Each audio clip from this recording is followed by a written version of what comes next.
জুবিন গাৰ্গ অমৰ হওক, তেওঁৰ সৃষ্টিকৰ্মেৰে অমৰ হওক, তেওঁৰ শিল্পৰে অমৰ হওক, তেওঁৰ সাধনাৰে অমৰ হওক, আৰু আমাৰ নতুন প্ৰজন্মই তেওঁক প্ৰেৰণা হিচাপে ল'ব বিচাৰিছে।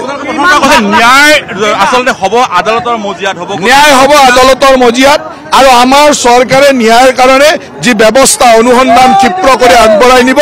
আৰু আজি নলবাৰীত এই উপস্থিত জনসাধাৰণে জুবিনৰ প্ৰকৃত অনুৰাগীসকলক দেখুৱাই দিছে যে প্ৰকৃত অনুৰাগী কোন। এইটো ডাঙৰ প্ৰশ্ন, আৰু তাৰ শেহতীয়া সময়ছোৱাত সেই কথাখিনি সৃষ্টি হৈছে। কেইবাটাও ঘটনা পৰিঘটনা যদি চোৱা হয়, জুবিন অনুৰাগী হঠাৎ অনুৰাগী কিছুমান মানুহ জুবিন গাৰ্গৰ মৃত্যুৰ পিছত অনুৰাগী হিচাপে তেখেতলোকে আত্মপ্ৰকাশ কৰিব বিচাৰিছিলে। আমাৰ সকলোৰে মাজত এটা বিভ্ৰান্তিৰ সৃষ্টি কৰিব বিচাৰিছে।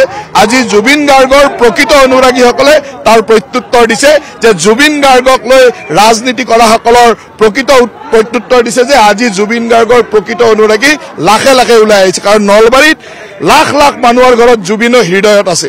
জুবিনৰ হৃদয়ক লৈ লাখ লাখ মানুহে এইকেইটা দিন কষ্টত কটাইছে, কিন্তু ইয়াক লৈ যেতিয়া ৰাজনীতি কৰিব বিচাৰে তাৰ যোগ্য প্ৰত্যুত্তৰ দিবলৈ আজি ওলাই আহিছে।